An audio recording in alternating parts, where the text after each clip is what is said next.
산소망이라는 제목으로 말씀을 드리겠습니다. 먼저 오늘 본문을 보다 잘 이해하려면 첫째, 기록의 배경이 되는 시대적 상황과 그에 따른 목적을 알아야 되겠습니다.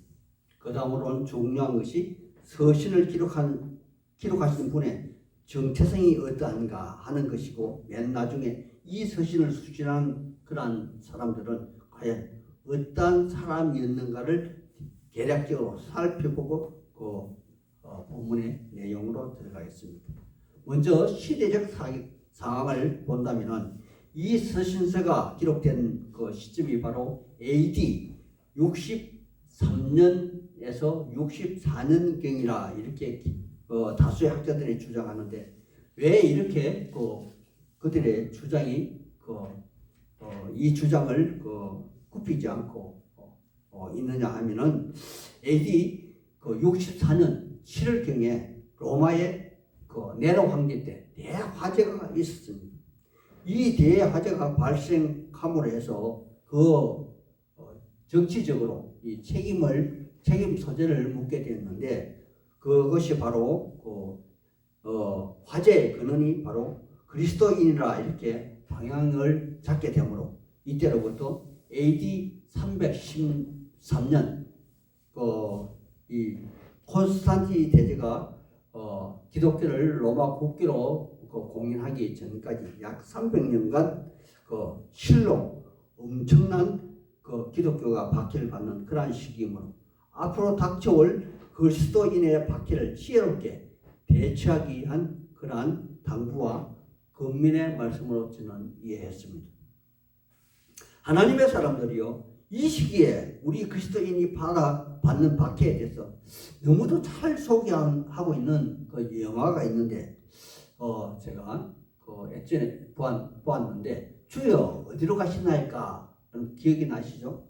쿠바디스 도미네, 즉 그리스도인은 박해를 예견하고 피하는 베드로 사도를 향해서 나는 성도들과 함께 고난받으러 로마 원형 경기장으로 가는데 너는 박해를 피하여 어디로 가느냐 하는 그런 명대사가 나오는 영화로, 역사가 증명하는 바 많은 그리스도인들은 원형 경기장에서 사자밥이 되기도 하고 산채로 십자가에 못 박혀 불태움을 당하기도 하는 그러한 박해가 시작되는 바로 그때에 그 시점이 오늘 이 베드로 전서가 기록되었다고 그렇게 보여집니다. 그러므로 베드로 사도는 앞으로 닥쳐올 핍박과 고난을 인내로 이겨내라는 아주 절박하고도 처절한 그러한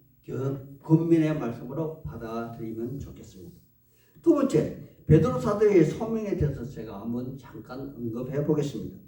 갈라디아서 2장 8절의 말씀에 보면 바울 사도가 자신은 이방인의 사도로, 또한 베드로 사도는 할례자의 사도로 이렇게 하나님이 부르셨다, 이렇게 소명의 근거를 밝히고 있는데, 그에 따르면 바로 베드로 사도는 유대인들에게 복음을 전하는 그러한 소명자로 기록이 되어 있습니다. 또한 우리 예수님이 직접 베드로 사도에게 소명을 주시는 두 장면이 등장을 하는데, 첫 번째가 누가복음 22장 32절에 고난을 받으시기 전에 그가 예수님을 3번 부인하는 그런 장면이 나오죠. 3번 부인하시기 전에 우리 예수님은 그에게 이렇게 당부를 하시고 있습니다. 돌이킨 후에 내 형제들을 굳게 하라, 그렇게 당부하신 말씀이 있습니다. 이 부분에 대해서는 저도 나이를 먹다 보니까 많은 그러한 동감이 가는 그러한 부분, 일종의 동병상련으로서 배신과 아픔을 몸소 겪은 자가 그 고통을 아는으로 같은 아픔을 겪으며 고통받는 그에게 더욱 애착을 가지게 된다는 것이며, 현대의 많은 자식을 준 어머니들이 자기 자식과 똑같은 장애인을 돌보는 그런 복지 정리를 힘쓰는 것과 같다는 것입니다. 그리고 마지막으로 요한복음 21장에 등장하는 부활, 우리 예수님이 부활하신 이후에 베드로 사도에게 3번씩이나 당부하며 간절히 부탁하신 말, 내 양을 먹이라, 내 양을 치라, 내 양을 먹이라, 이렇게 당부한 말씀이 있습니다. 바로 이 말씀들이 베드로 사도의 사역에 힘의 원천이 아니었던가 저는 생각했습니다. 다음은 현재 수신자인 아시아 5지역에 흩어진 유대 그리스도인 디아스포라 나그네에 대해서 한번 살펴보겠습니다. 하나님의 사람들이요, 아마 그들은 사도행전 7장에 등장하는 기록된 서대반 집사님의 순교 장면 이후에 예루살렘에서는 더 이상 그리스도인으로 살아갈 수가 없기 때문에, 믿음 때문에 정처 없이 아시아 각 지역으로 흩어진 유대인 그리스도인이라는 것입니다. 그렇다면 그들은 이미 신앙의 뿌리가 확고하게 내린 그리스도인으로서 그들의 정체성을 확실하게 하는 그러한 자들일 것입니다. 그러므로 여기 베드로 사도는 2절에 성령의 거룩하게 하심으로 말미암아 삶으로 순종하는 자들이라, 그렇게 그들의 권위를 인정하여 주고 또한 그들의 품위를 지켜주는 그러한 인사말을 하고 있는 것을 봅니다. 다음은 서신서의 기록자와 실제 대필자에 대해서 한번 알아보겠습니다. 하나님의 사람들이요, 베드로 사도는 예수님을 따르기 전 어부였고 또 예수님의 12제자 중에 가장 나이가 많았습니다. 때문에 후시에 많은 신학자들은 공통된 의견으로서 이렇게 수리한 문체를 베드로 사도가 여기 베드로 전후서를 기록할 수 없다고 그렇게 많이들 주장을 합니다. 그리고 그 근거로 베드로전서 5장 12절에 보면 베드로가 말하고 신라가 대필하였다고 하고, 또 베드로 그렇게 기록되어 있는 말씀으로 봐서 베드로 사도가 쓴 것이 아니라 그렇게 폄하하기도 합니다. 아마도 이 맞는 말일 것입니다. 하지만 그리스도인으로 살면서 누가 이 세상에 지식이 더 많이 있고 없고 세상에 지혜가 적고 많다는 것은 전혀 문제가 되지 않는다는 것을 우리는 이미 알고 있습니다. 다만 그 영혼이 하나님께 얼마나 붙잡힌 바 되어서 하나님이 주신 소명을 충실하게 하는 것이 중요하지 않겠는가, 그렇게 저는 생각했습니다. 아니, 하늘나라에 가면 누가 더 큰지 작은지 알게 될 것이고 우리는 다만 우리에게 맡겨진 일을 충실하게 하면 된다는 그런 말씀이기도 합니다. 그럼 이제 본문의 말씀을 한번 살펴보겠습니다. 1절에 베드로 사도는 자신이 베드로 전서의 저자임을 분명하게 밝히고 있습니다. 그리고 아시아의 5지역을 분명하게 밝히고 있는 것은 아마도 사도 바울이 사도행전 16장 9절에 드로아에서 유럽의 마게도냐 한 사람이 손치다에 부르는 그러한 한상을 보고 난 이후에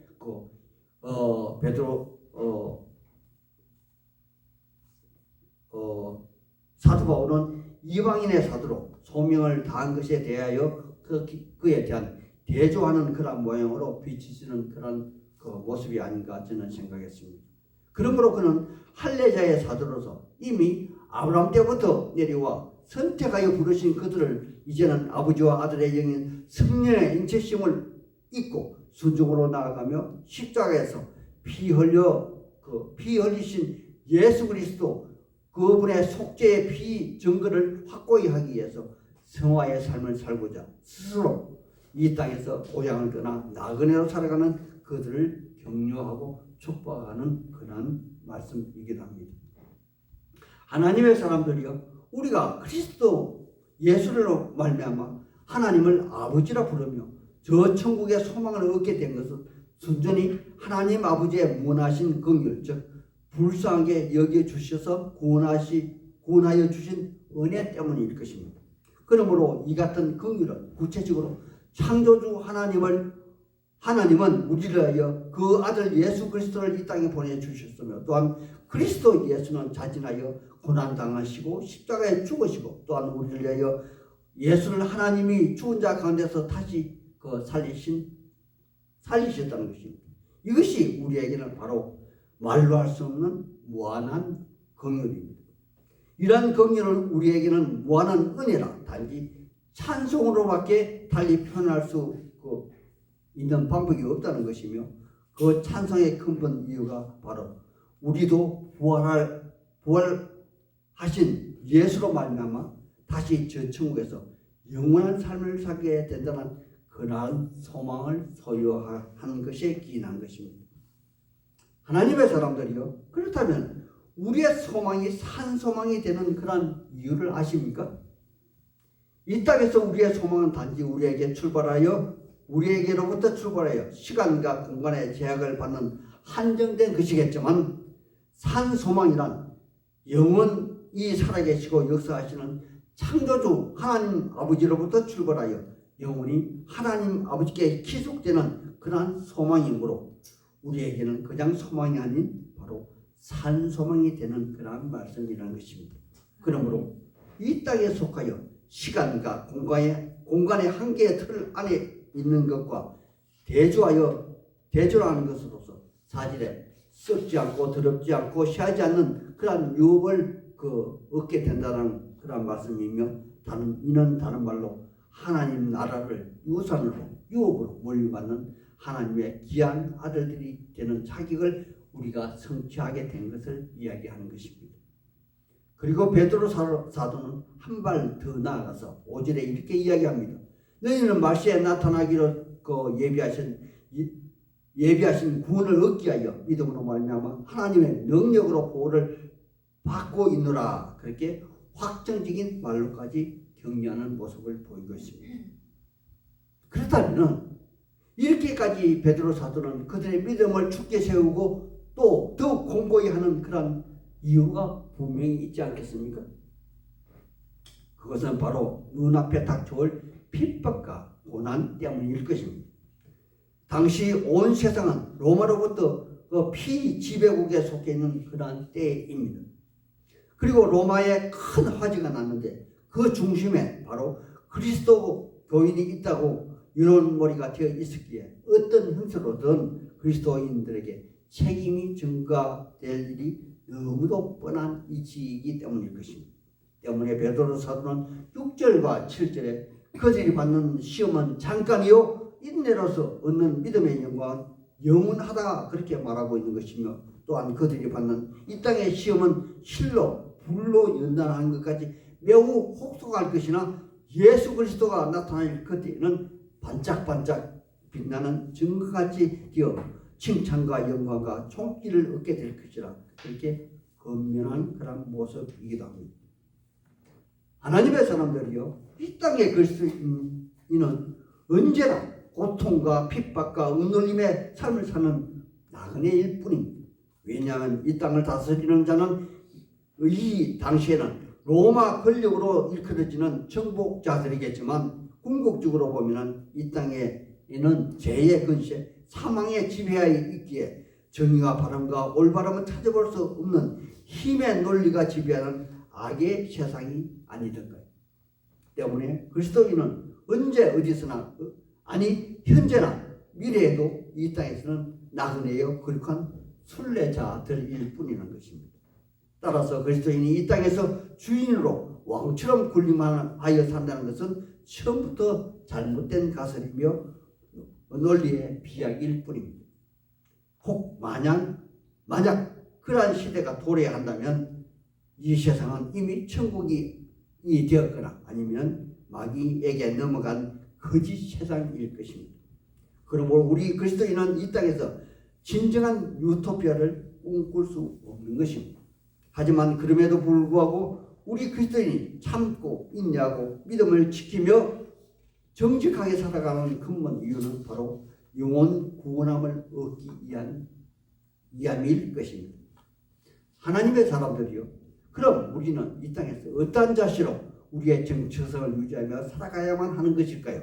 이는 10절과 11절에 기록된 말씀으로서 첫째, 모세 오경과 선지서, 시가서에 기록된 선지자의 말씀을 날마다 부지런히 상고해야 할 것이고, 두 번째로 자기 속에 내주하신 성령 하나님의 인도하심을 받기 위해 날마다 기도하는 것일 것입니다. 이렇게 날마다 때마다 자신을 선지자의 말씀에 빗대어 삶을 살다 보면 12절에 옛 선지자는 알지도 못하고 수긍하지 않는 예언을 하며 의아해했겠지만 오늘 우리는 이미 선언적으로 성취된 말씀으로 받게 될 것이며 또한 확고하게 이루어지는 그날까지 산 소망으로 인내할 수 있다는 그런 말씀일 것입니다. 하나님의 사람들이여, 우리는 히브리서 11장 맨 마지막인 39절 40절 말씀에 이런 말씀이 있는 줄을 기억할 것입니다. 이 사람들은 다 믿음으로 말미암아 증거를 받았으나 약속된 것을 받지 못하였으니 이는 하나님이 우리를 위하여 더 좋은 것을 예비하사 우리가 아니면 그들로 온전함을 이루지 못하게 하려 하심이라. 아멘. 결국 옛 선지자들은 앞으로 일어날 일을 예언했지만 실제 그 예언의 성취는 우리 때에 완성될 것이므로 마지막 결성의 릴레이 결성 주자는 우리가 될 것이며 우리 때문에 그들 또한 영광을 함께 받을 것이다. 그렇게 말하는 것일 것입니다. 이제 오늘 말씀을 마치려 합니다. 우리의 소망이 산 소망이 되는 궁극적인 이유는 처음이자 마지막인 창조주 하나님이 우리의 소망을 보정하시기 때문일 것입니다. 아멘. 그렇다면 우리는 이제도 어제도 이제도 아니 내일도 우리는 승리의 주인공으로 남아있을 것입니다. 그러므로 담담히 우리에게 주어진 현실의 삶을 받아들이고 인내로 참음으로 믿음으로 승리하십시오. 어떠한 고난과 핍박과 또 생활에 염려가 있다 할지라도 하나님이 내 편이다. 절대 잊지 마십시오. 이렇게 믿음으로 승리하시기를 우리를 억만 죄악 가운데서 구원하여 주신 예수님 이름으로 소망하고